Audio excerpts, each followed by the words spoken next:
Hi, Gloria. Hi, how are you? I'm good. How are you? Okay. Good. Stay warm, huh? Yeah, I've been doing Terrible research place. about China too. Uh-huh. The Yunnan province. Do you know anything about that? Yeah, it's a tropical area. It's getting into, Yunnan. yeah, Yunnan. it's the part that more of the ethnic group are in there. Well, the Dai people there, Uh-huh. D-A-I. Uh-huh. You know anything about that? 泰族. Taizu. I don't know too much about them. I have not really looked into ethnic group that much. Yeah, I haven't had a need. yeah. Coming Um, from that area is Cheng Ho. yeah, if there are I didn't know that. they have a lot of different and very specialty local customs Yeah, there. well, I was studying that province. Uh-huh. Yeah. And there are 55 minority groups. So the things I Yeah, like the most about them is their costumes, the way they yeah, dress. yeah. And they have a particular version of Buddhism, I believe, or Oh, yes, they do. Yes, they do. Uh-huh. Yes, they do. We'll give a few more minutes, Jen, and then we'll start. Okay, no problem. Okay. yeah. When I was a kid in our class taught us to sing "See See This Branch of Dewy Flowers." Have you ever heard of that song? Uh, I don't recognize the name, but if I hear the tune, I'll This probably do. branch of dewy flowers brought to me in the morning Oh, hours. that's There- the fragrance. That's a fragrance of jasmine. Is that what that is? Uh-huh. It was so beautiful. We never Yeah, forgot. yeah. Our teacher was so smart. She had people talk about what was going on in their home. So the little Jewish kid came and taught us about a song that was going to be the national anthem for the Jewish people, and we learned Uh-huh. that too. So it was a good teacher. She really Yeah, taught us all about ourselves. right. I didn't know much, so I could only say my people came from the South and we ate sweet potato pie, and that's all I knew. I love sweet potato pie. It's so good. There's I nothing better. know. I like sweet potato. I'm not sure about the pie yet. Yeah, well, we have candy yams are very much a part of our culture. So, because my grandmother comes from the South, and Right. she brought Southern recipes with her, pound cake that you could die for. So good. I'm going to give one more minute or two. Okay. Yeah. What are we going to learn how to cook today? Hold on one second here. Are you from China or a particular province? This is the music. Music. That's the song. The jasmine. Is that what it is? The jasmine? Yeah. Yeah, she's still alive. We're still in touch with each other on the telephone.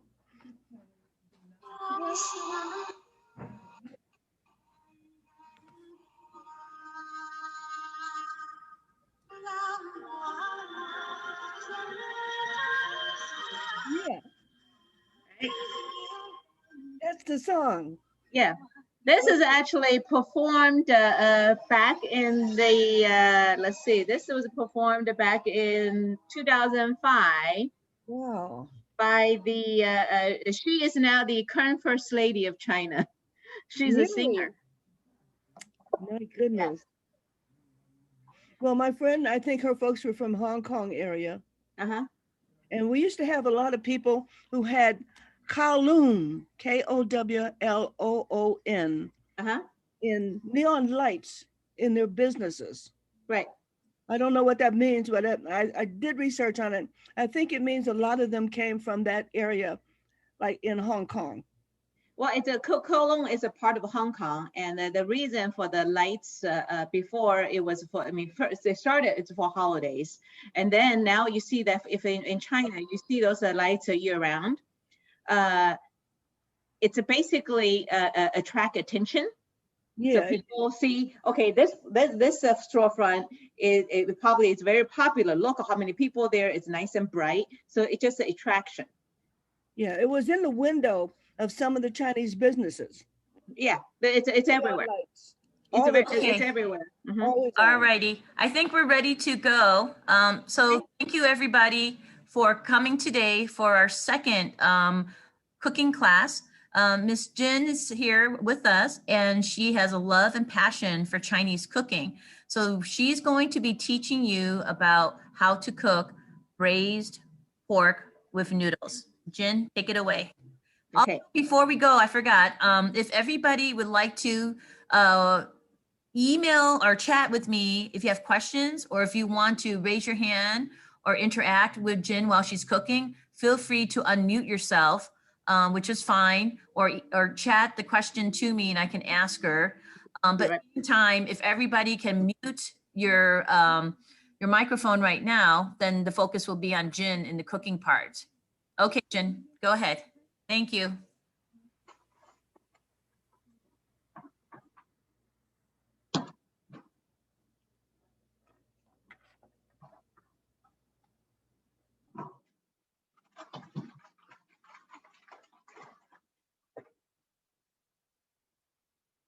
Hey, good morning, everyone. 早上好，大家早上好。That 早上好 is a good morning in Mandarin. So some of you probably have some Mandarin lessons. So, but 早上好 is in Mandarin for good morning. So what we're doing today is the braised pork. It can be done, I call this the use of pork ribs. It can be, you can use any type of the ribs, it's really your preference. If you like more meaty, you can use this like Louisiana short rib. It has a much more meat. And then you can use a baby back. And then if you as long to cut them into the smaller pieces, like about inch in length. And then it can be, so you can use that. Or you can use regular spare ribs. And then it's kind of in between. What I'm using today is actually the Louisiana short rib. Louisiana ribs, it doesn't have much bone at all, so it's more meat. In this case, it's a totally personal preference. So selection of the material is up to you, okay? But preparation is very similar. The one with more bones, it probably overall cooking time, it may be reduced by 10–20% because there's less meat to required to be braised and to be stewed. So for this, what we call it in Mandarin, braised meat pork, we call 红烧, but it's ribs. So we call it 红烧排骨. 红烧排骨, okay? And it is any part of the region in China, you're able to see a version of a braised rib, a version of it. So it's not just from south or not just from the north. I mean, every region have their way of making 红烧排骨in this case. The way I'm learned to make this is more from area of Shanghai. So it's more in the South China. And in South China, one of the especially for Shanghai, one of the very distinct difference of a food from Shanghai, Suzhou, Yangzhou in this area, the south of the Yangtze River area, is we tend to use adding sugar to our cooking. We add sugar to our cooking. For braised ribs, like 红烧排骨, and another one is that we call it 糖醋排骨. It's the same preparation, you're just adding a couple more ingredients to it. Okay, so in this case, I instead of use regular sugar, I use rock sugar. I use rock sugar. Rock sugar, the flavor wise, when it's finished, it tastes much cleaner. It's if you use regular sugar, if you like them a little more sweet, then the aftertaste of the regular sugar, it's a little more like you will get a little bit of aftertaste. Seems like you're eating a dessert. But rock sugar does not give you this aftertaste. It's just much cleaner. And there are two different kinds of rock sugar. This is already into the crystal pieces. This is clear. There's also a version of this in the light amber color. There's another version of a rock sugar. It comes in it literally like a piece of rock. It's literally like a piece of rock. And then that you actually have to hammer it into smaller pieces after you get home. So I use both, but lately for convenience, I don't have to pound them. So I've been using all these little pieces. And you can also use this for if you're making a flower tea, the chrysanthemum tea, and we tend to add rock sugar in it. So I use this for both cooking and then also for making flower tea. So the other ingredients we are using, so other than the pork, as I said, what my selection today is, I have 2 pieces of Louisiana rib, style rib. It's mainly all meat in here. It has no bones. Okay. This is probably somewhere around 1 pound here. It may be just a little bit more than 1 pound. And then I have a few pieces of star anise. It's the Chinese herb. Okay, it's for flavoring. You don't need too much of it. Just 2 or 3 little pieces of this. It tastes, the flavor has a little bit of a 5-spice flavor, but it's different than 5-spice, but it's flavor-wise very, very similar. Okay, and then I have ginger. We will use a few slices of this. I'm not going to use the whole thing. And then I also have a couple scallions. You just need to make sure you wash them and then get them ready. We will be chopping the bottom part of this at the end, and then to add to the pork. And Okay. I wanted to let everybody know that this time we put the recipe on our website at www.tucsonchinese.org. So if you want to print it out or afterwards, you'll be able to get the recipe on our website. It's already on the website right now. Thank you. So to do preparation for the pork, as I said, this is just a braised, a hong shao. That's for braised, hong shao. If you like them a little sweet, a little sour, then that become a tang cu haigu. If it's a tang cu, the only other thing we will add, it's basically everything the same, the steps, the ingredients, we will have to add the Chinese vinegar, the dark vinegar. So that will be the sour part of it, okay? So it's a very easy modification if you say, okay, I want to do sweet and sour this time. That's okay, just same process, add some vinegar to it. How much vinegar? It really, how much you're able to tolerate the tartness from the vinegar or acid. And for the quantity wise, as I said, I have 2 pieces here. It's probably a little over 1 pound. It depends on how many people you cook for. If you're making a dinner for 6 people, then you probably need about 2 pounds of pork. And then the cooking time is it will be extended a little bit because one of the steps, if you've seen the recipe, is we have to add water. Make sure the water keep the pork submerged. So you have to make sure the water is right above the pork.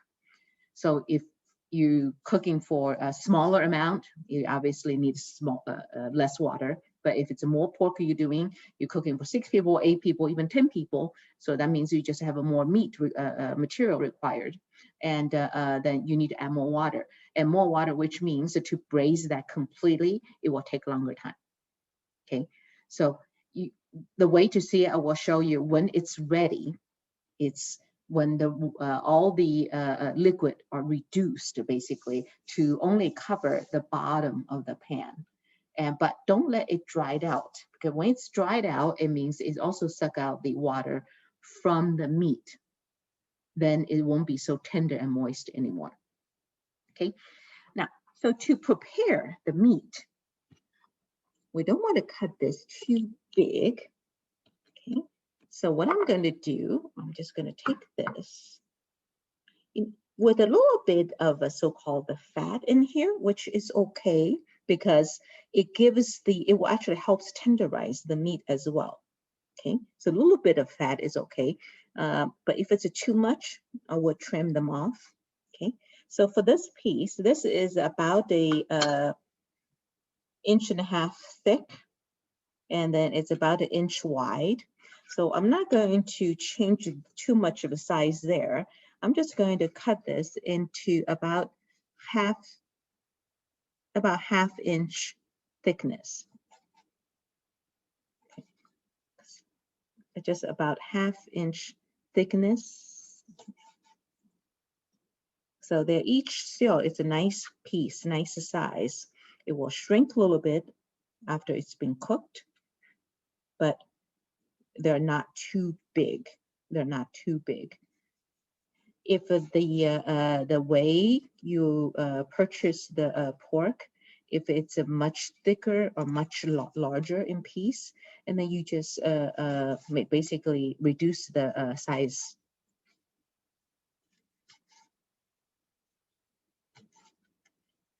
Okay, so this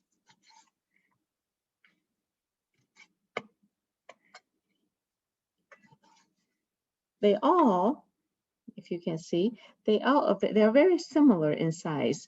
That when you cut the pork or any other kind of meat, if you keep them a similar size, it will ensure that during the cooking process, they can all be cooked evenly. If they are one piece is too big or one piece is too small, the small piece is ready, but the bigger piece are not. It requires more cooking time, and then the smaller size piece become overcooked. Okay, so I'll put this in my plate here, and then I will cut my second piece of meat. This one is about the similar size, so I will cut this the same way.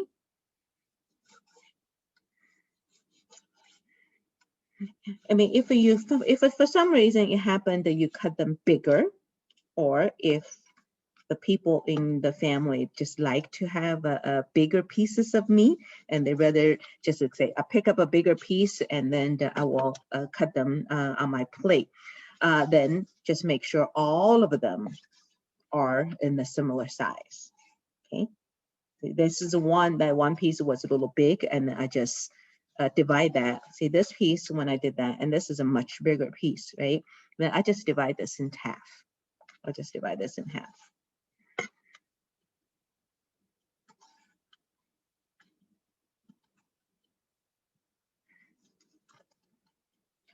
To prep the meat is that when you after you purchase from the store, you take it out of the package.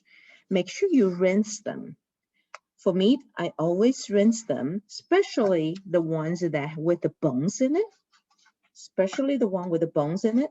You always want to rinse those because of the through their cutter, the bones on the edge of it, on both sides of the bones, there are a lot of those little pieces. You want to make sure you wash them off so it does not get mixed in with the pork itself. Otherwise, when you eat, you never know if there's a little piece of the cracked bone in there. It may hurt your teeth. So always wash them. Okay. So from here, what I'm going to do is we need to blanch basically the pork. Okay, so I have a water in my pot here.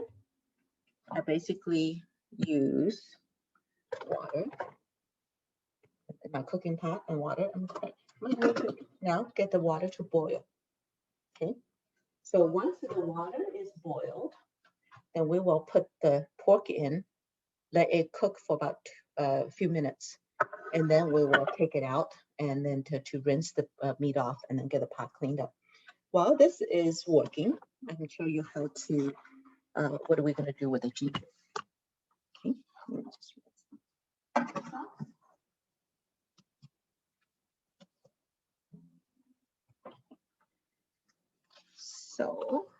So for ginger, we don't, as I said, we don't really need too much of it. We need about a few, I will use probably 5 or 6 slices of this. This is about just less than about 1 inch in diameter. Okay. And then I will use about 5 or 6 slices of this. I don't use ginger skin. I will use a little knife. I would just use a small knife and then hold it. I put my thumb here on the end. Now we'll just scrape the skin off. So ginger in Mandarin is called shenjiang. Shenjiang. The reason we use ginger is it takes away some of the, we call it, describe it as a little bit of a raw, fishy, or the bloody flavor from the pork. And ginger basically take that, remove that. It will make the, it balance out that part. So here, this is, I slice this top off because it was exposed. It's a little dry there. So see, the ginger skin, it's fairly easy to be removed. You can use, as I said, I use a knife. Sometimes you can also use a spoon, like use a little teaspoon, on the edge of a teaspoon. You can also do the same thing and scrape it off. Okay, so from here, instead we're going to slice it first. Make sure you slice them thin enough. Okay, you don't want them too thick.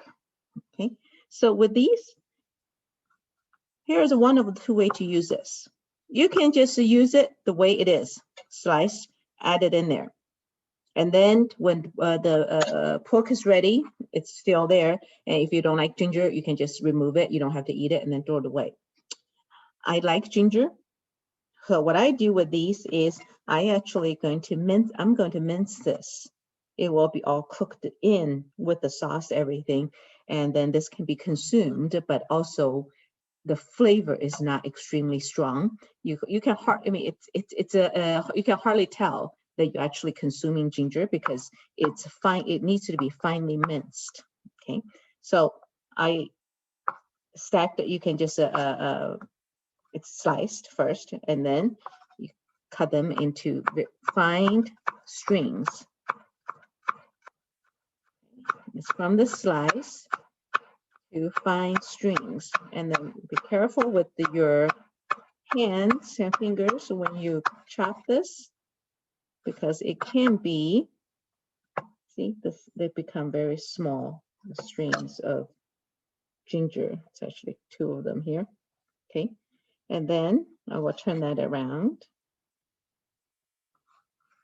I will turn this around to chop into little pieces.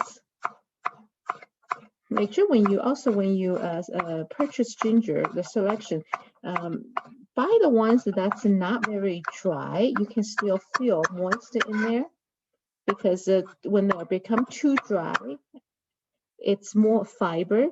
It's very, very hard to cut. So this now, it's on a small piece already. Then I will cut them actually a little more. I hold my knife, one end of my knife down, just hold it like this. That's where you stabilize it. And then the back part of your knife, you start moving it around, almost like a fan. You just keep chopping it. This way, it helps to chop the ginger into much, much finer pieces. Okay, then you can do that again by move all of them, gather all the ginger to the middle, and then do this one. Just do this a couple of times or 3 times. It will just make it very fine ginger.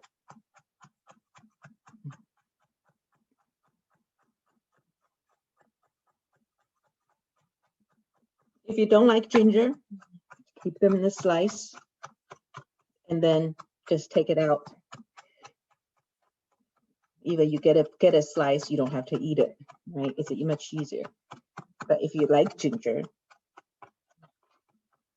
do what I'm doing here, it will be all mixed in. You can't find them anymore later at the end, but flavor is all in there. So now this, I do, I cut this way instead of using food processor, is that all the texture of the ginger, it's still preserved.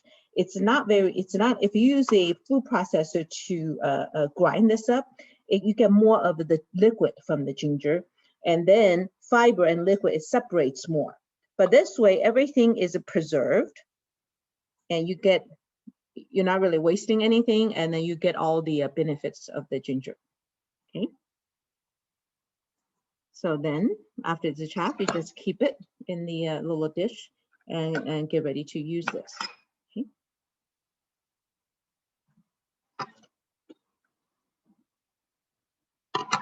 And the noodles that we're gonna make, I don't think actually, I think I didn't provide the recipe for noodles, but noodles is fairly simple. I'm not doing a complicated noodles. I'm only use a dried noodles, and then I will cook that first in the water, and I will add little veggie. And today I'm using Napa cabbage, but this is the upper part. I don't want to use the one with too much leaf. So this is the upper part of the Napa cabbage. And I will slice this. You basically, for the ribs, you can serve it with the rice, plain white rice or brown rice if you steam them, or you can use cabbage. So I cut this halfway, because we don't need the whole upper part. There's too much of it. Okay. And then I'm laying it down. I'm start slicing this. It doesn't need to be very thick. Okay. Those noodles are thin. Unless you have a very thick noodle, so you can cut this a little thicker. Otherwise, it's no need to be thick. So, see, once you slice it, I mean, it's all those little pieces. They're not very wide. Napa cabbage is more tender and a little more juicy. So when you cook noodles, you need a little bit of a juice so the noodles is not dry. So.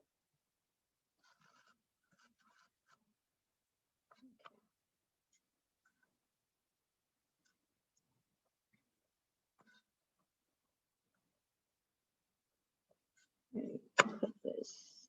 Remember, there is a core in the middle. Make sure you take the core out. Okay, make sure you take the core out. In the meantime, our water is boiling. You can see the water is boiling. Can everybody see this okay? So once my water is boiled, and I'm going to put the pork inside.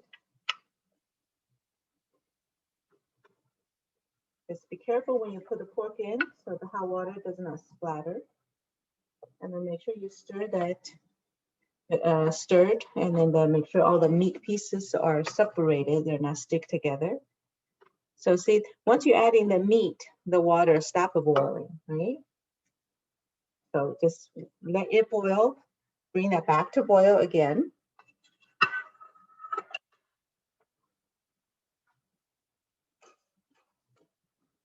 Bring that back to boil. Now let it come out. I'll scoop this out, and then I will rinse that. This way, it's you actually lock in the moisture from the pork, and also extract out all the unnecessary, we call it waste from it. You know, there are bloody juice in there, and then this way it all comes out, and then you don't have to really consume this.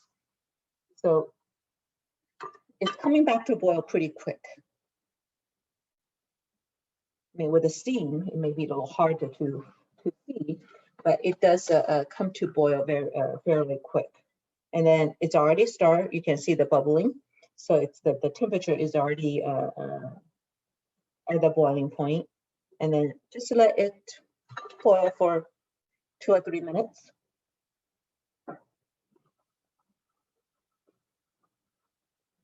So for this step, we call it 过水 or 下水焯一焯. Okay, 下水焯一焯. That way it's like a blanched kind of. You can do the same treatment whenever you cook, I mean, not only with the pork, you can do with the chicken and beef and on any other kind of meat. To me, it just gives a much cleaner taste, much cleaner taste.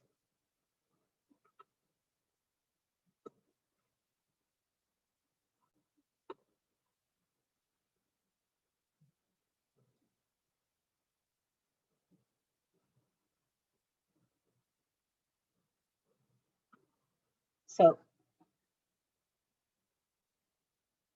when you use the pork with the ribs, you see more of the so-called I use the term waste, more of them to be floating on top of the water, because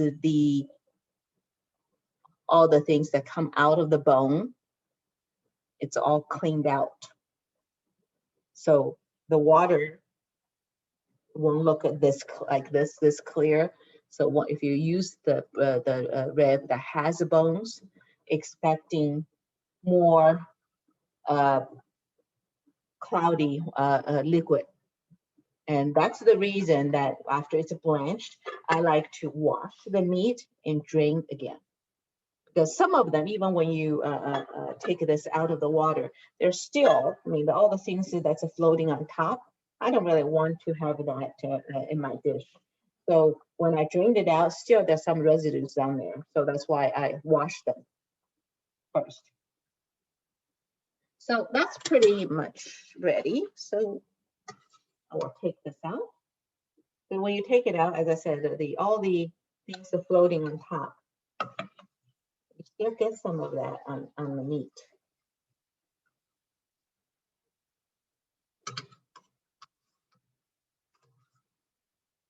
Okay. So from here, I'll show you how I just use a little water. Okay. I'll do a little water, and then make sure you wash it.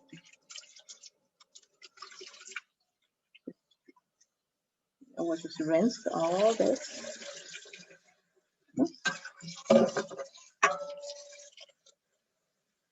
I rinse this, I will drain.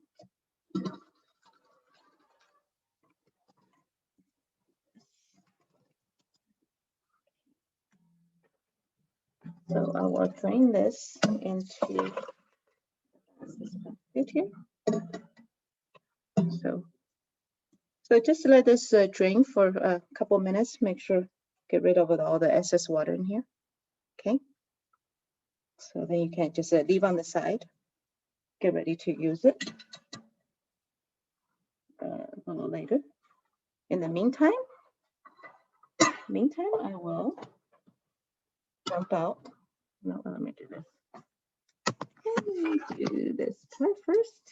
Let me get my wok cleaned up, and then we can get ready to braise our pork.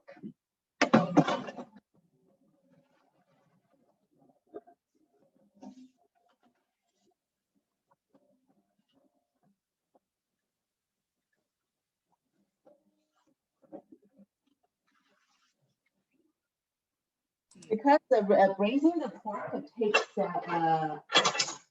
takes time, so always try to get this part started, and then you have the time to do other things.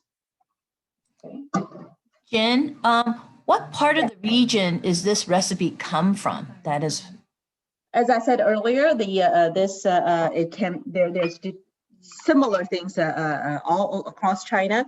The way I'm doing this is from the Shanghai area in the southern part of China.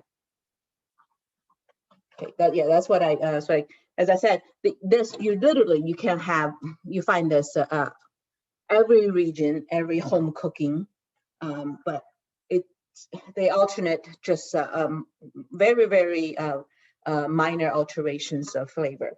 Some is just a little heavier, some a little lighter, some a little darker. It depends on the kind of soy sauce they use. A little darker or a little lighter or more of the amber color. So now we will add in our rock sugar first.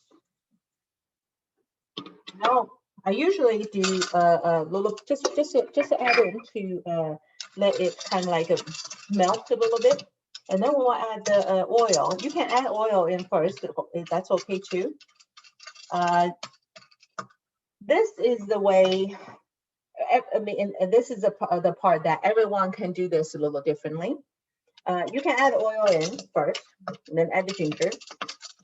You don't have to put the sugar in at all until after you add water.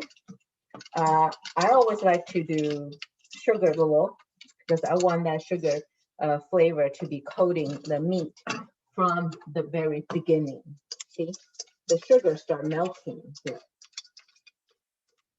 So you need to watch the heat. You don't want that to be too high, and then it's really going to burn. Okay, so now I'm adding a little bit of oil. So it doesn't need much. I think I said that in the recipe, a tablespoon. If you're able to control the heat well, you can use less than that. Okay, and then I'm adding in the ginger. I like the ginger flavor, so I add in the ginger. Just let it cook with the sugar and the oil. Now we're adding the pork.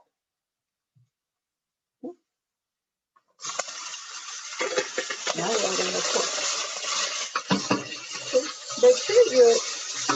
Make sure you coat the pork well with the ginger, the sugar. So you get all this coated nicely. Okay.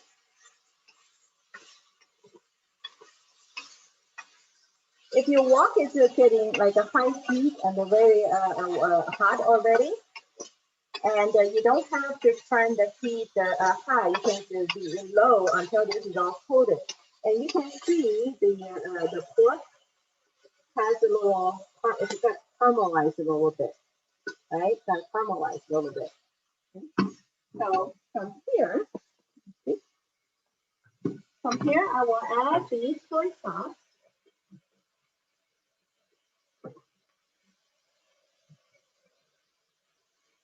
I'm going to add the soy sauce here.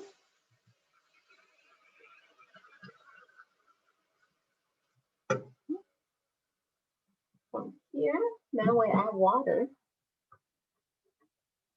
Remember the water to submerge the ribs. Make sure the water is submerged in the pork.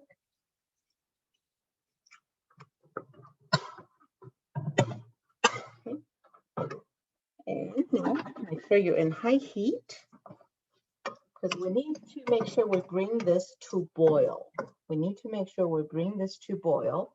And then right now, once the water is in, we will adding our star anise.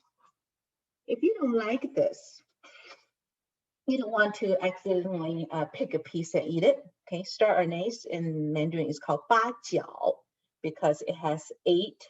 Most of them has 8 corners. They call 八角.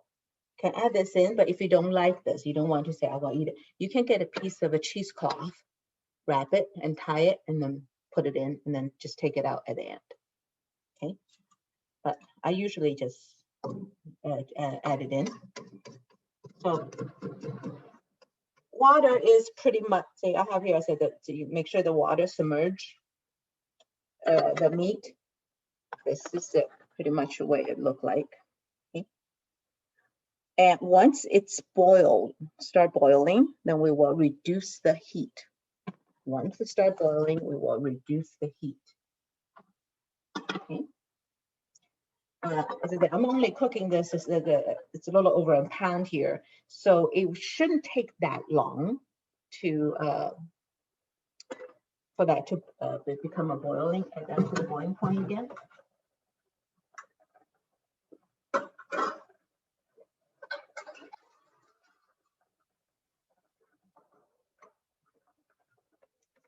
Now boiling, right?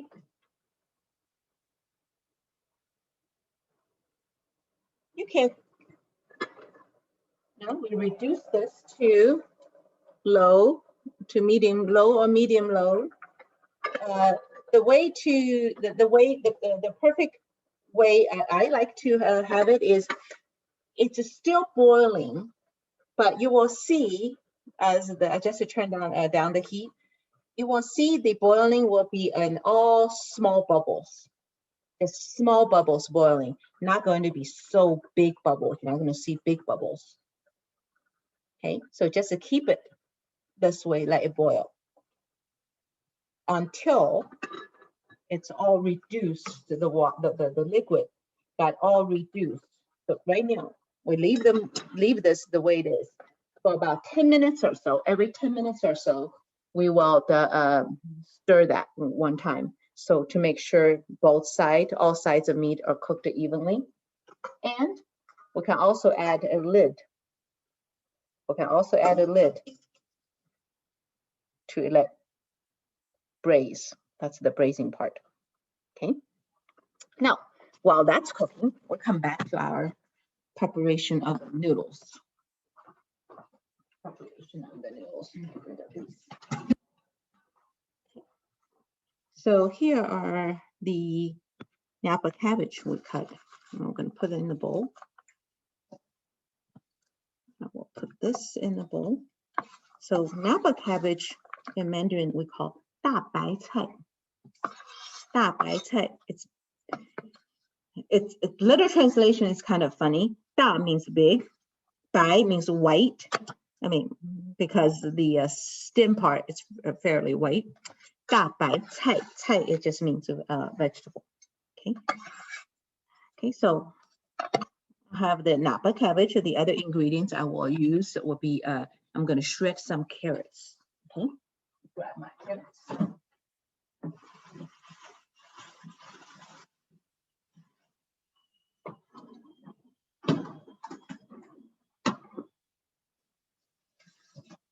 For the carrots, you need to peel them. I just have a medium-sized carrots. Don't have to. It depends on how much if you like carrots or not. And if you do, put a little extra. If you don't, put a little less. Okay. So I usually just peel it. You rinse it first and then peel it. After you peel this, you cut both ends off. Okay. And then again, I will shred this into like a matchstick size. Okay. So carrots in Mandarin is called 胡萝卜. 胡萝卜. Okay. So we have 大白菜, the Napa cabbage, and now we have a 胡萝卜, the carrots. Okay. So I slice it first.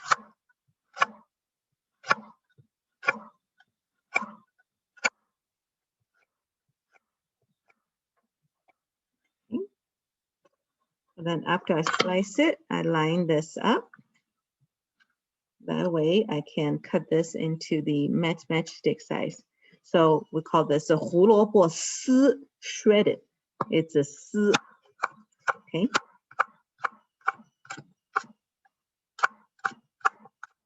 So 胡萝卜丝.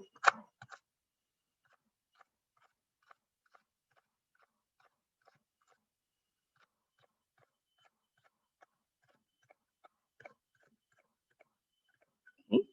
So this is just now become the sticks. Okay. Just sticks. And then we'll put this just have it ready to be used. Okay, sometimes if you missed a couple that's a little too thick, you can just slice that one more time. I just put this on top of my cabbage. I don't use too much vegetable in this. The only other thing I will add to this is I'm gonna add a little broccoli to it. Just give a color, the green. So I have a little broccoli, but I don't add broccoli. I don't cook them at the same time. When I stir fry vegetables, I stir fry the 白菜 and 胡萝卜丝 first, the Napa cabbage and the carrots first.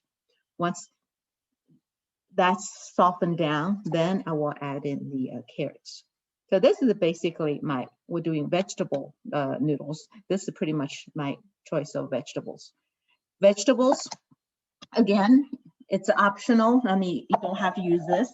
You can use green cabbage, okay, the head green cabbage, 包菜, 包心菜, and you can use celery, okay, 芹菜. If you like cilantro at the end, you can add a little cilantro to it by the time it's finished, right before it comes out. You can add cilantro, just chopped up some cilantro, add into the noodles. You can add scallions. You can add onions, so regular onions, 洋葱, or scallions, 青葱. So vegetable, since we're calling it vegetable noodles, it can be whatever the vegetable you like, okay? But try to cut them into, all of them like skinnier pieces, because noodles, especially if you use the Chinese style noodles, they're long and skinny, right? So try to cut your vegetables in the similar shape, okay? Now, we have one more thing to cut for our ribs. Remember, we have to cut our onions. Okay. As I said, I'm going to use the bottom part of this. Okay. So this has been washed. I washed it and then I drained a little bit, so it's fairly dry. It's no excess water here. So green onions. What I'm going to do is I cut this part. Oops, here. I cut this part here first, 一半, okay, cut in half, and that way I don't have to chop it so long, and then they're all here. Now I just chop this into very fine onion rings, okay, 青葱, 把它切成, we call this 葱花, because they're all loose pieces. So I use mostly the green part, right? So after this is all I need. Then we'll put this in the little plate. At the end, we will add this to the ribs. Okay.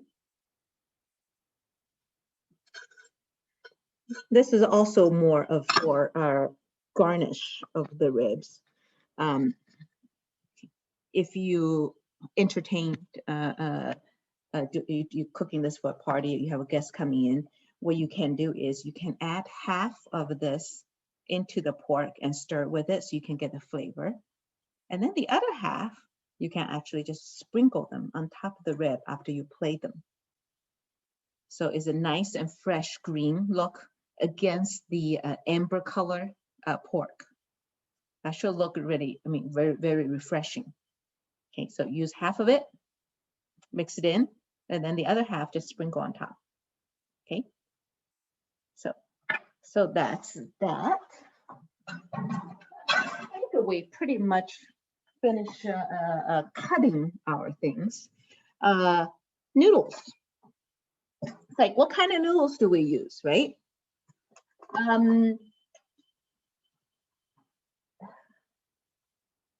There's so many different type of noodles, right? There's 很多面, there are so many different kinds, okay?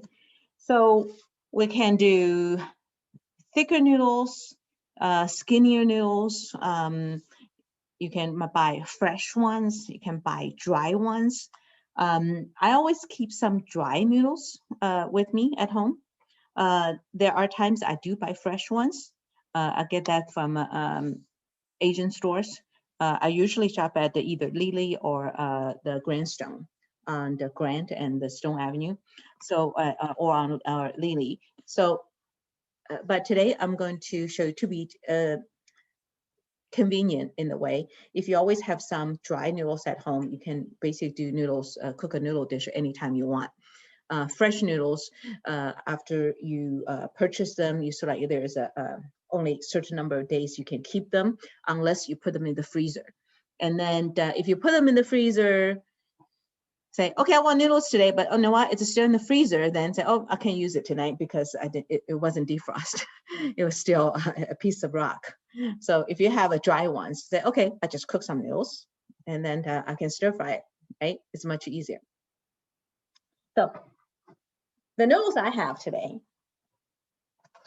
it's actually, we call it the Hainan. It's a dry noodles. This is really not instant noodles, but you can, they actually come with have a package in it, the seasoning package in it, but I don't use it that way. I use this for the purpose of noodles. This is a nice and skinny noodles. It doesn't take very long to cook. And I often use this so that, okay, I'm in a rush, I just need something quick to eat. I will cook a pack of noodles and do my own flavoring.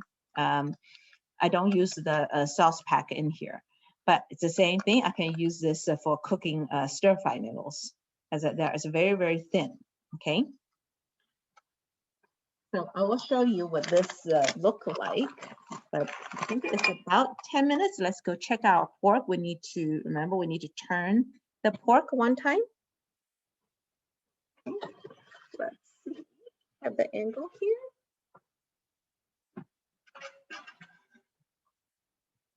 So here, I have a lid on here. So if you see, it's still quite a bit of juice in here, right? So now just gently turn this. Now it's also a time you can taste the flavor from the juice. If you like heavier flavor, or if you like lighter flavor, which means it's a more salty or less salty, so sodium level. You can taste this and see if it's to your liking. If you think, oh, this is a little too light, then this is a good time to add a little more soy sauce. If it's just a perfect, you don't have to add anything, okay? Well, to me, this is just fine. I mean, I don't eat too salty of all the food I cook. I don't put that much salt in. There are a few times if you're heavy-handed and you get a little salty, but this is just fine for me. So we stirred a little bit once, right? So now we put the lid back on. Okay, put the lid back on, like further reduce.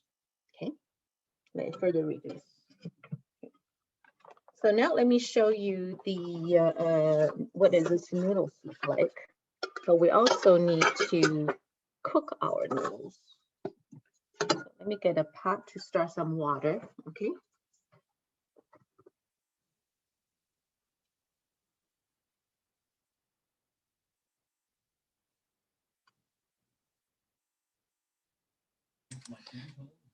Jen, Yes. would you recommend to put any cornstarch before you boil the pork to make it smoother? Not necessary, because the reason we boil the water is that I like to, it's like a cleansing step. Yeah. It's a cleansing step, but as long as you wash the pork afterwards, you really don't need the starch in there. There's really no need of starch.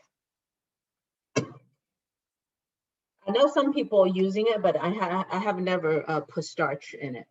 The only time I use starch of cleaning is I actually do when I have to cook a shrimp.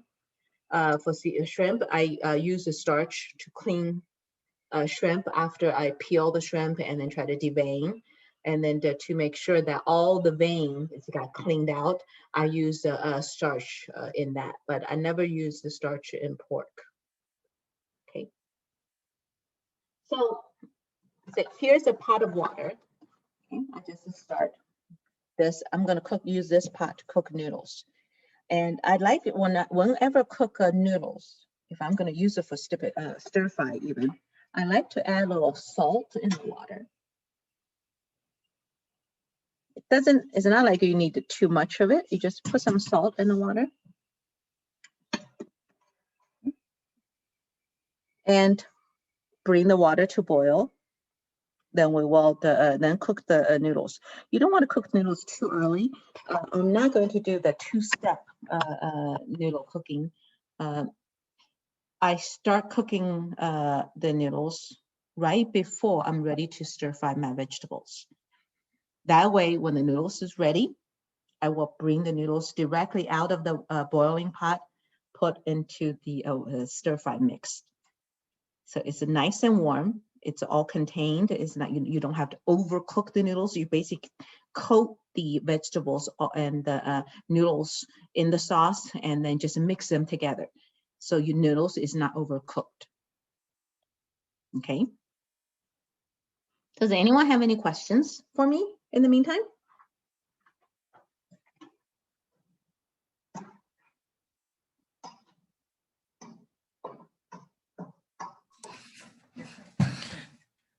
Jen, somebody asked if spaghetti, most people have spaghetti noodles, dry spaghetti noodles. Would that do?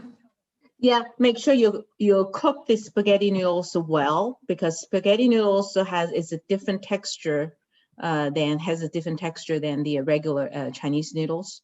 Make sure you cook that a little extra. You don't want that to be really hard, too hard. Still be al dente is good, but you don't want that to be too hard. Spaghetti, it just make sure you control the cooking time.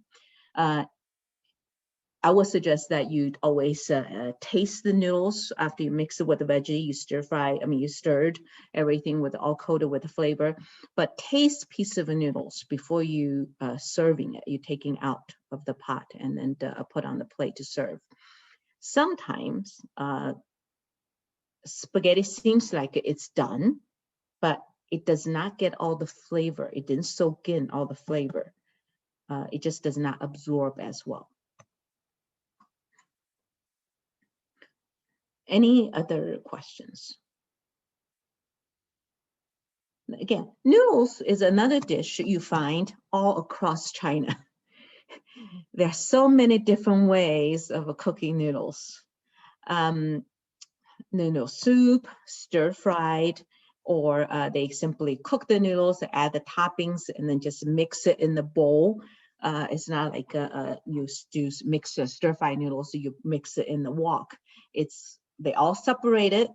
Toppings were cooked separately, noodles were cooked separately, and then they even have multiple toppings, and then you can just add in the flavor that you like in a big bowl, and then they use chopsticks and then just mix it, and then they eat it that way. So everyone can mix their own bowl of the noodles, and the noodles can also be cold noodles, and we use either sesame sauce or peanut sauce for cold noodles.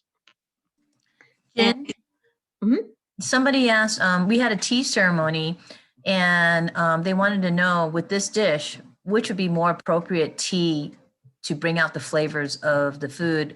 Would it be more green tea or black tea that would bring out the flavor of the dish more when you eat it? This I will use the green tea, because the braised pork is already on the so-called heavier, it's on the heavier flavor side. Green tea will balance better than the red tea or black tea. Noodles, you can do any tea you want, although we still use soy sauce in the noodles, but noodles is much lighter. Just braised pork, I would do green tea instead.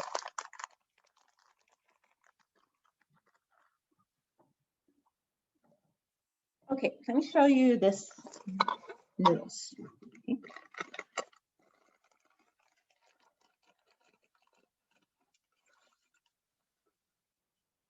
this noodles. It's very thin.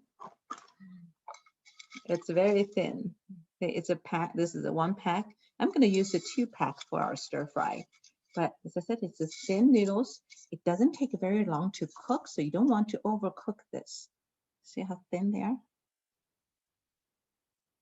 Right. So you don't want to really overcook this.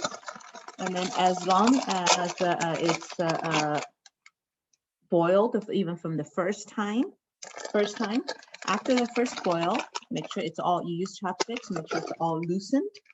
And then get ready to take it out.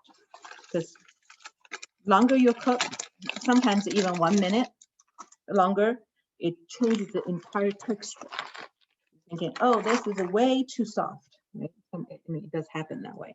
So as I said, I'm going to use a 2 pack of this, and then with this bowl of veggie and my broccoli. Okay. And then, so you have a 1 vegetarian main course. If you don't want to do this, steam some rice. And then the sauce from the pork, okay? It's really, really good to mix rice with. Okay. So we're basically waiting for our, now we're waiting for our, the ribs to finish cooking. And then we'll do the noodles. So I'd like to teach you a few phrases. Okay. Ribs in Mandarin is a 排骨. 排骨. Gloria probably recognize some of the words that we're doing here today. So 排骨, it's ribs. Okay. The season that we used, I said the star anise, it's called 八角. Okay, 八角 means 8 angles, 8 corners. 八角. Ginger. Ginger is a 生姜. 生姜. Ginger are used so often in Chinese cooking. And early in the year, my son and I, we got into vegetable fruit smoothie. And then we use apple, we use carrots, and another fruit. It could be tangerine, orange, and we use some lemon or lime. And then we actually add ginger to it. And then we also add some kale, and then with some apple juice. It's very, very healthy beverage. And it's a filling too, because all the, I mean, it gives your body a lot of fiber, but ginger changed that whole beverage. It's like, it's a key. With the ginger and without ginger, that drink tastes so different. But so we like actually, we actually add a chunk, a pretty good sized chunk of ginger in it, and then put in the blender. You just all mix it together. It's really a great beverage to have. So ginger is a 生姜. So we find ways not only in Chinese cooking when we mix it into the Western style beverages. And green onions. Green onions is called 青葱. 青葱. When we chopped into the small pieces, there's a different name for this now. We don't call it 青葱 anymore. We call this a 葱花. Hua is like a flower. It's like, okay, from the whole piece of a green onion, after it's chopped, it's like, oh, it's become a flower, like all the pieces. But it's not really flour, but that's the name of it. So we call this 葱花. Okay, 葱花. And remember our carrots? Carrots is 胡萝卜. 胡萝卜. Okay. Napa cabbage, it's 大白菜. 大白菜. Remember the big white vegetable? Because of the color wise, 大大白菜. Okay, and this thing, in this stir fry, I use the stem part. I don't use the leaf part. Leaf part shrinks just so fast and then gets soggy very fast. And this, when it's done, it still give you a little crunchiness. Soft noodles with a little bit of crunchy vegetables. Okay. Broccoli. I bought a bag of broccoli from Costco. So they have the larger pieces and smaller pieces, right? So I chose all the small pieces because even if it's a big piece, it's too big for the to mix in with the stir fry. So I just pick out all the small pieces, they're perfect size, and then to use it for stir fry noodles. So broccoli is called 西兰花. They consider this like a flower. They call this like a flower. We also call, think in English, we also call this the florist, the broccoli floor, right? So it's considered flower. So this is a 西兰花. Okay. 西兰花. This is pretty much all I think this is all the ingredients that we used. Oh, the noodles. Noodles is 面条. Noodles is 面条. This is dry noodles. We call it 干面. Dry is 干. Okay, 干面. Okay. And then this, we will have to boil it first. 要把面先煮面. You have to boil the noodles first. Okay. Any other questions that you have? As I say, both the things we cook today, we're not locked into a particular region because I consider this more of a home cooking, comfort food. It can be modified in many different ways. You don't have to use the same veggie mix. And if you like a little sweet and sour flavor, and then you can add a little vinegar to the ribs, or just simply cook the way it is. Choice of noodles, it can be fresh, dry, or someone say spaghetti. But there are even dry noodles, so there are wider ones, thick ones, or thin ones. And there are ones that does not come into a patty form. You can buy a pack of noodles, the long pack. They come into little bundles or a whole big pack. So we're not really limiting to any particular region. When Susan and I was talking earlier, we thought, well, if this is we do this a week later, we probably could show you how to cook a turkey marinated with Asian seasoning. I've done that once in the past.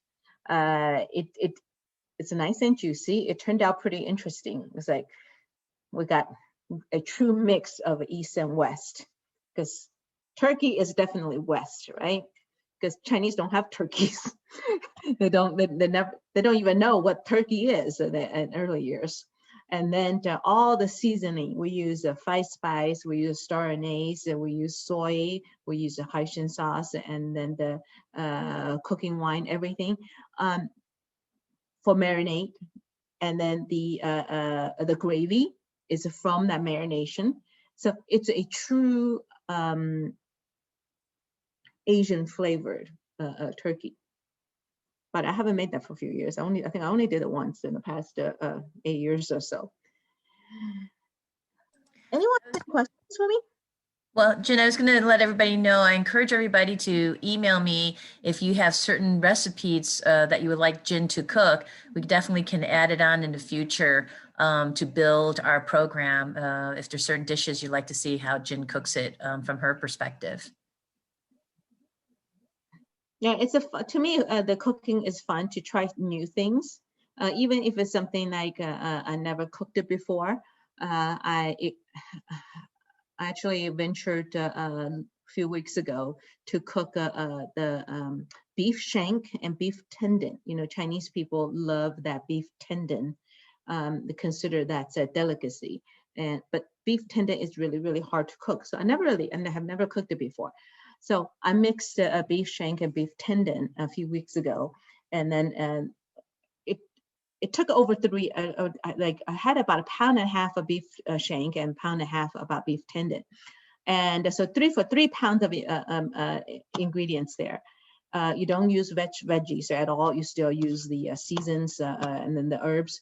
But just for that thing, 3 pounds, it took 3 hours to cook. It had to be slow braised, and the tendon itself is really, really hard. Even cutting it, it's really, really hard.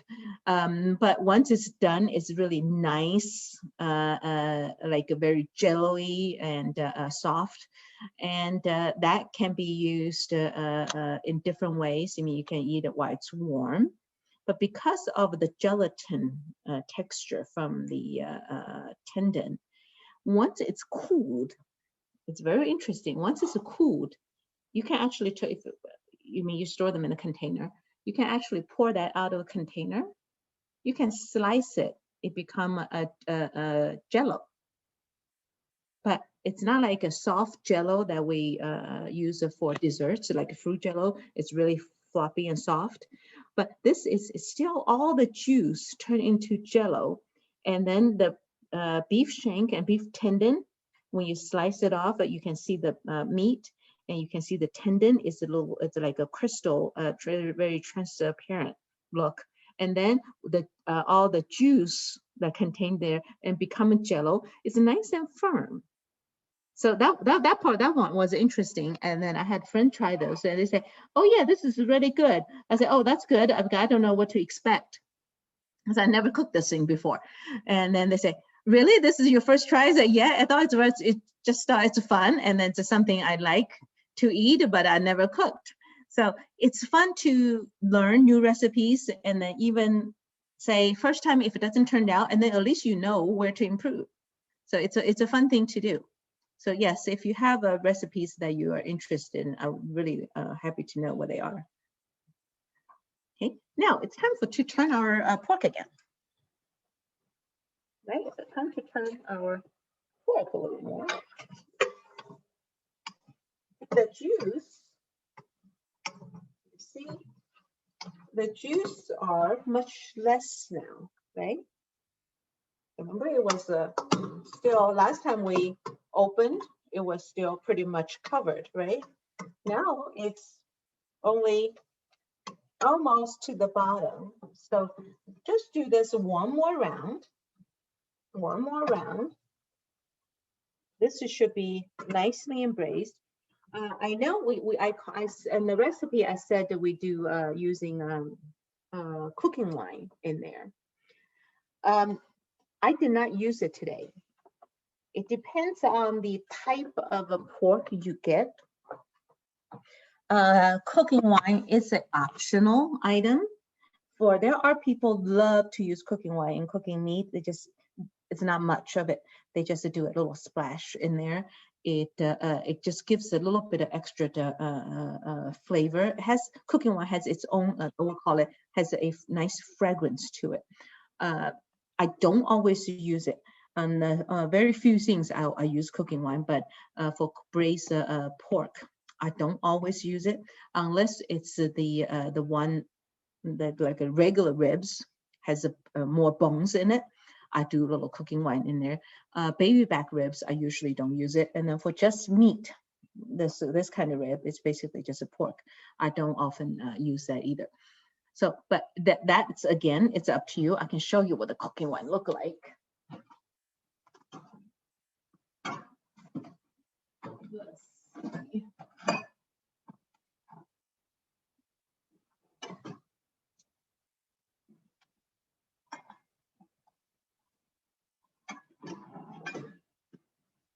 Show you my cooking wine. This is a cooking wine. They call this 料酒. 料酒. Okay. 料酒.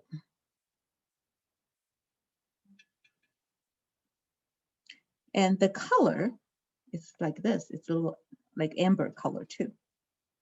Okay, it's like amber color. So this is a Liao Jiu, the cooking wine.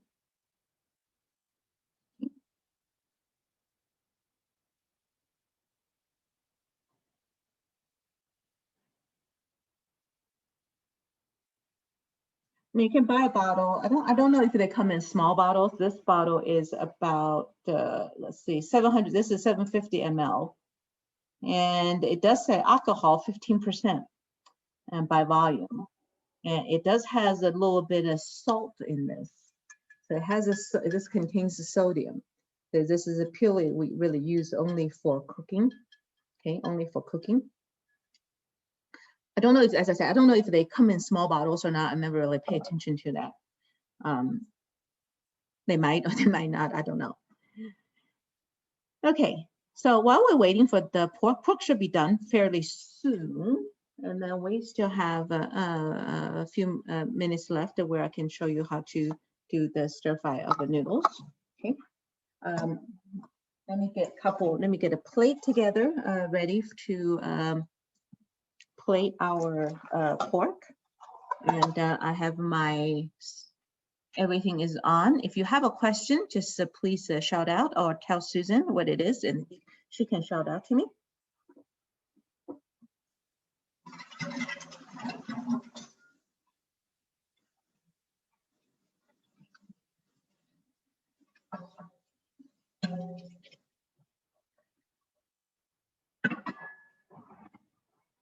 If you entertain guests, you can do garnish. Simple garnishes are scallions, cilantro. Okay, I can show you actually one. We have a time while we wait. I can show you one scallion garnish. Okay, see, and then I need a little bowl with the water.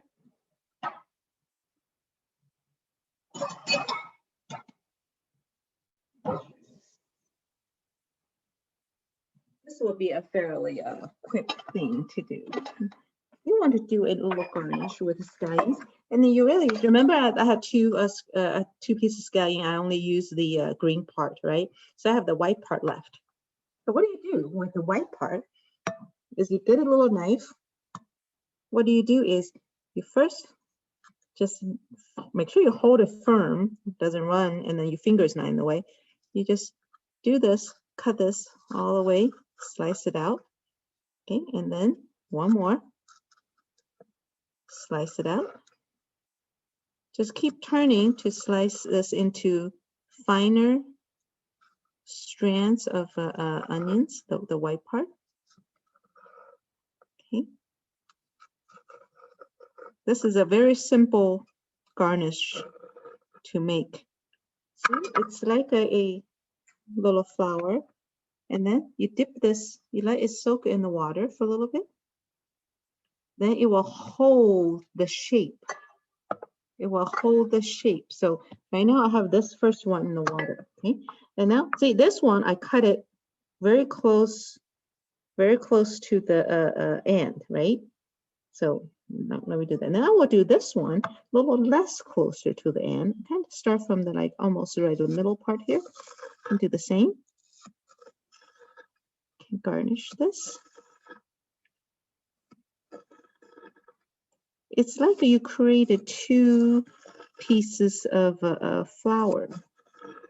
Okay, see this is not as much to the bottom. Then you will also soak this. It will open up. It will open up. Okay.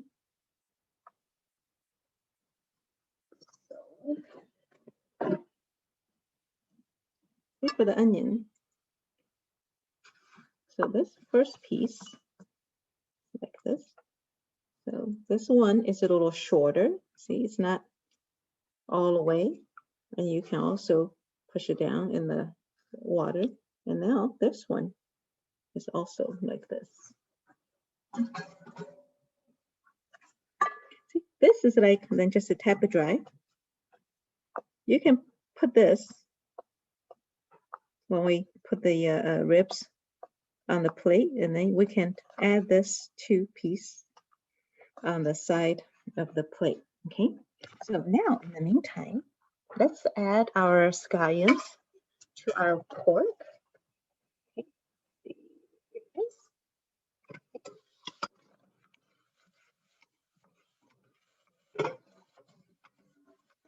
Pretty much this is all. I have not much of a liquid. This actually got pretty dry. Now I'm adding half of the onion in here. Okay, just half, just to stir it.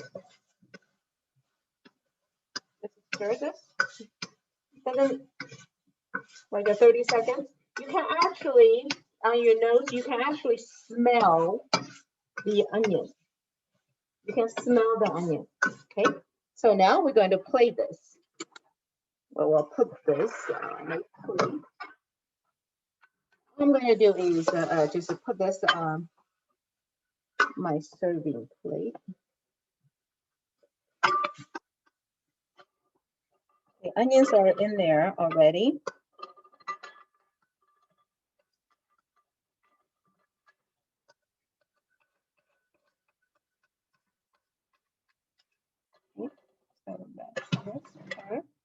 And now, see, remember I have the remaining onion? You can sprinkle this. Remember? You can just sprinkle this on top. Okay. Sprinkle this. And then remember our onion garnish. Onion garnish. You can put like one on one end, the other on the other one.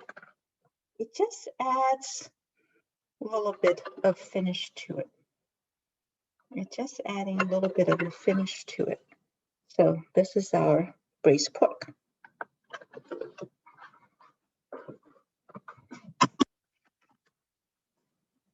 Okay.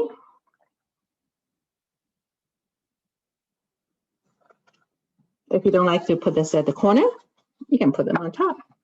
Hey, where to place the garnish? It's really, I mean, I can even put this in the middle, right?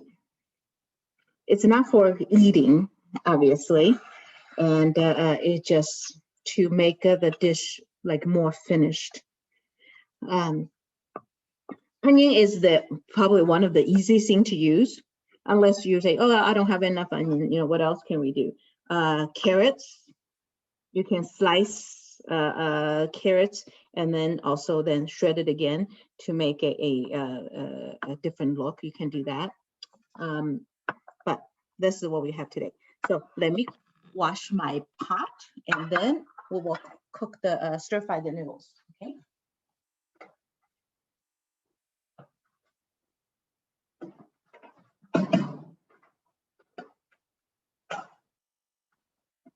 Okay, let me get the pot ready.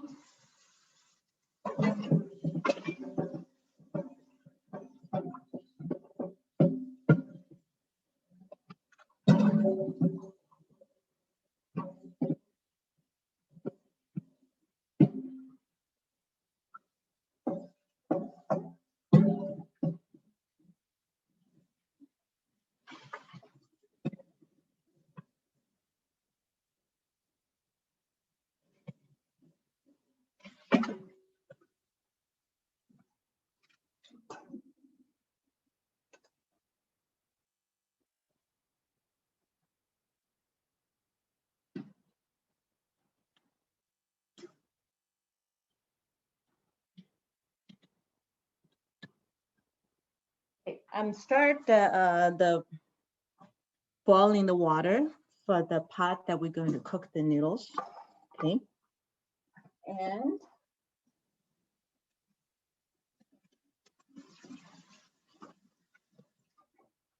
I said again, that's noodles is very simple. Only have 4 ingredients. If you like green onions in there, that will be 5. That will be the ingredient number 5. So we'll have veggies. Get the things moved over closer.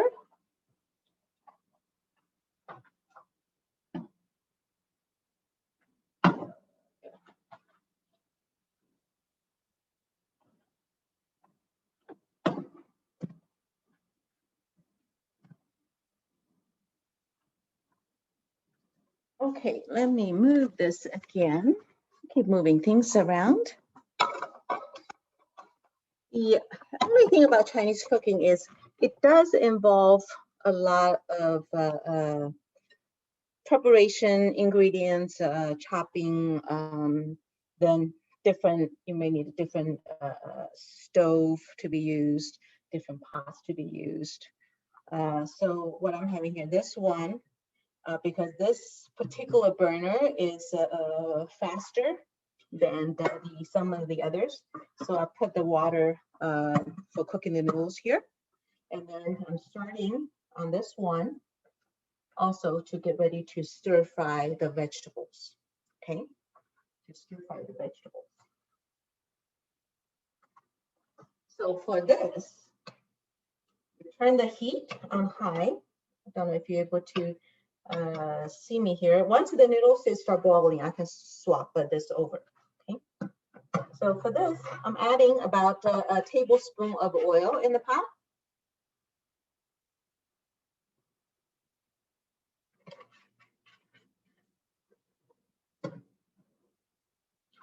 So it's only a tablespoon of oil, and then make sure you coat the wok. Okay. And then I'm adding in the 2 of the vegetables.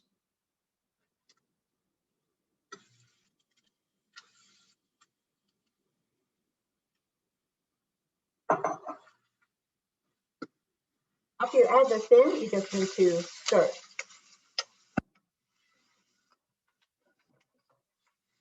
I don't start with the extremely hot wok because I want the vegetable to be nicely softened instead of an extremely high heat. It won't even bring the flavors out, and then it already wilted.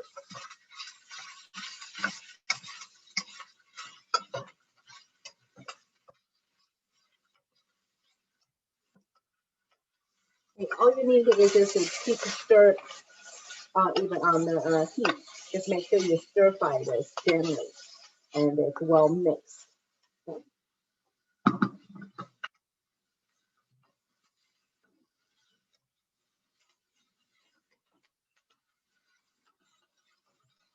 You can tell when the Napa cabbage starts softening.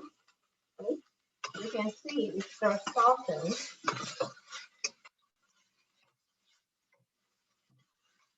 We still have, we still have a little bit of a leaf around this, right? So it starts soften. The color is it's not so white anymore. It's also because of the color of the carrots that they got on the cabbage itself. Okay. At this point, we can add in the broccoli.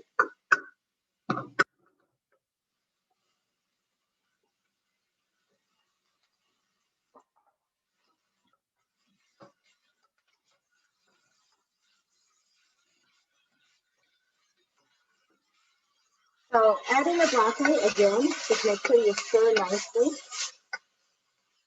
Make sure you stir this nicely. And then we'll add salt.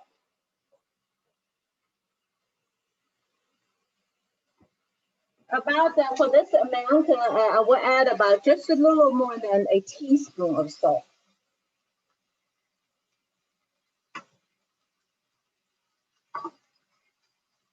And then I'm also adding a touch of sugar.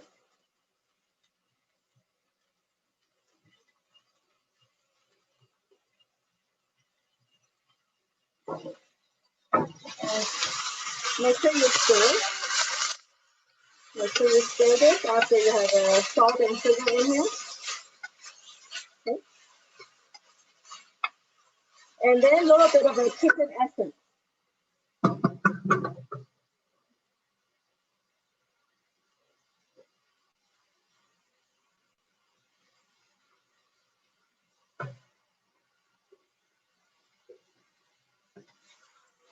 A little bit of chicken essence. I will show you which one I use. I will show you the bottle I have. And then right now I will add a touch of a soy sauce. Really only a small splash of soy sauce.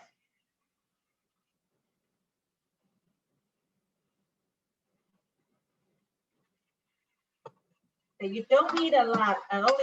This is just mainly for give a little brown color here.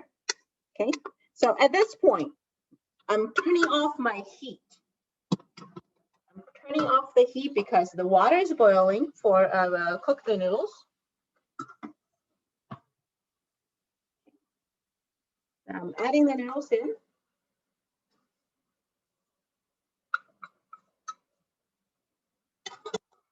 I said this noodles, it's start boiling. You can see. Okay, it start boiling. And make sure when you add into the water, try to separate it. Okay, try to separate this. And then let it boil. Okay. And then if you can see the the veggie mix, I have the heat off, but the residual, the remaining heat on the stove is still make this cooking. It's still really cooking the veggie, but see the juice on the bottom. We want to have the juice so it can coat the noodles. So it can coat the noodles, okay? Okay, there's noodles. See, it's nice and soft. It's after the first boil, this is the first boil already done. See the noodles? It's nice and soft already. This noodles are cooked fairly quick. So I will just let this sit for another minute or so. Then I will take this out and put in the veggie mix. Okay. So let me put this down. I'm going to swap my pots in just a minute. Swapping it in just a minute. That way I can put the noodles in the pot.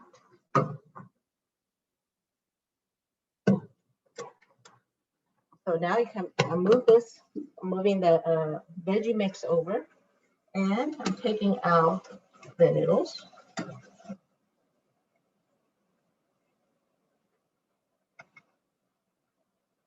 So you can put the noodles directly into the veggie mix.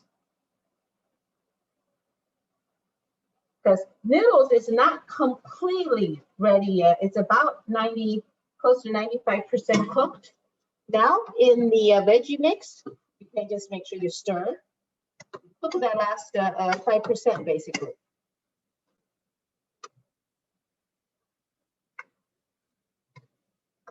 All you do is just to stir fry this.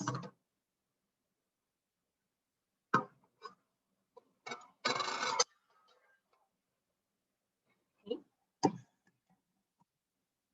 You just stir this. And now you can actually turn the heat off because we were on high heat. Now you turn the heat off. Right before it comes out. Remember, if you like onions, I have a little bit of green onions left. So I'm just going to put the onions in my noodles.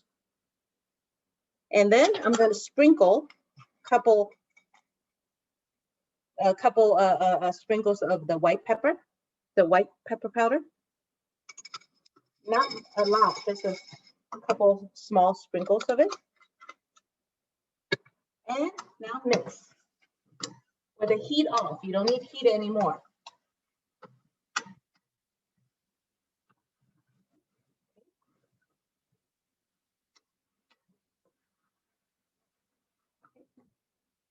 Now here's my other plate. Here's my other plate. Now I'll put the noodles out. This noodles is ready. I mean, there's some noodles got stuck on the pot. It's no big deal. Pretty much have a majority of the noodles out. And the veggies. Okay. Here is our veggie stir-fried noodles.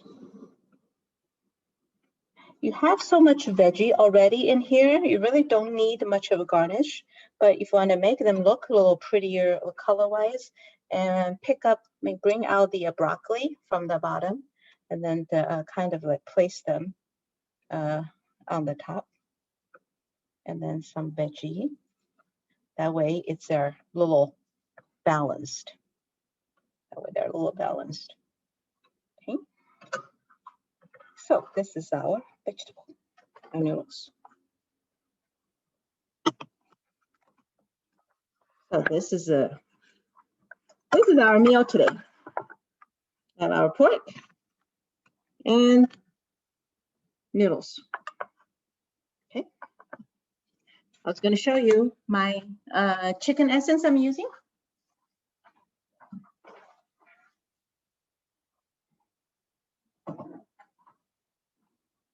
It's a common brand. I just use this chicken essence. You don't need much. You just need a little bit.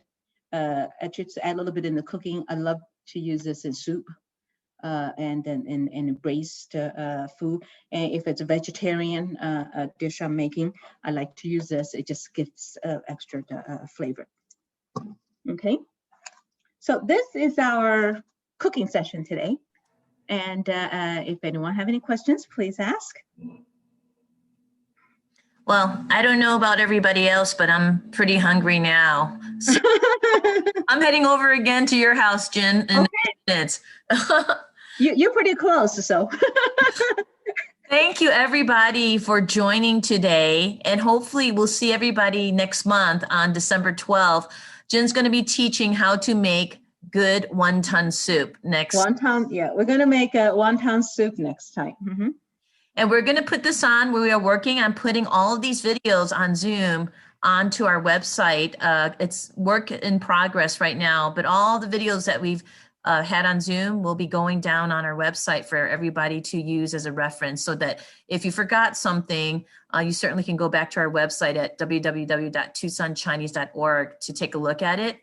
Also, my apologies. I thought my IT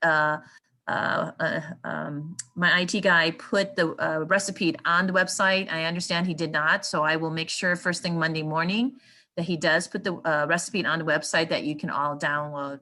So everybody, I guess, how would you say bon appetit in Chinese? 慢用. 慢用. Okay. Have a good afternoon, everybody. Okay. Have a good day, everyone. Stay safe.